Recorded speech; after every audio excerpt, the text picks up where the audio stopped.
Миллионер по имени Ричард Крейн был известен не только своим богатством, но и высокомерием.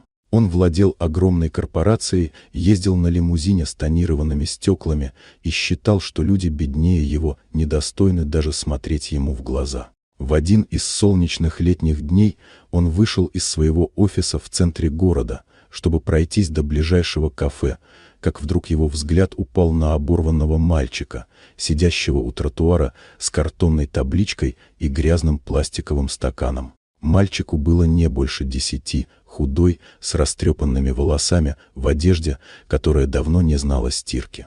Его звали Томми. Толпа прохожих проходила мимо, кто-то бросал пару монет, кто-то отворачивался, а кто-то просто не замечал. Ричард подошел, остановился и с ухмылкой посмотрел на мальчика сверху вниз. В его холодной голове родилась мысль — унизить. Показать, что богатство — это власть даже над теми, у кого нет ничего. Он жестом подозвал охранников и на глазах у прохожих потребовал, чтобы мальчик спел что-нибудь, якобы в обмен на $100. Люди остановились, кто из сочувствия, кто из любопытства. Кто-то начал снимать на телефон. Мальчик встал. Он выглядел испуганным, но в его глазах появилась искра не страха, а чего-то другого. Он закрыл глаза и начал петь. Слова были простыми, старый духовный гимн, который он помнил с тех времен, когда его мать еще была жива. Его голос не был натренирован, но в нем было что-то необъяснимое, чистота, боль, сила. Он звучал так, будто весь мир на мгновение остановился, чтобы слушать. Вокруг стало тихо. Даже ветер, казалось, стих. Ричард замер.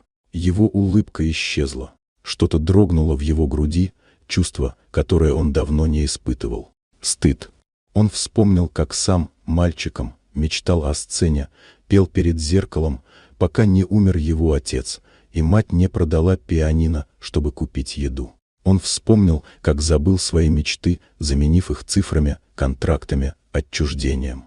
Когда песня закончилась, никто не хлопал. Люди просто стояли в тишине. Ричард медленно подошел к мальчику, опустился на одно колено, достал не 100, а пачку денег и протянул ему. Но даже это было не главным. Он положил руку на плечо Томми и посмотрел на него с уважением. Не как на попрошайку, как на человека. С того дня жизнь Томми изменилась. Не благодаря деньгам, а потому, что его услышали. Вот такая удивительная история. Дорогие друзья, если вам понравилось видео, поставьте лайк, а также подписывайтесь на канал, впереди еще много интересного.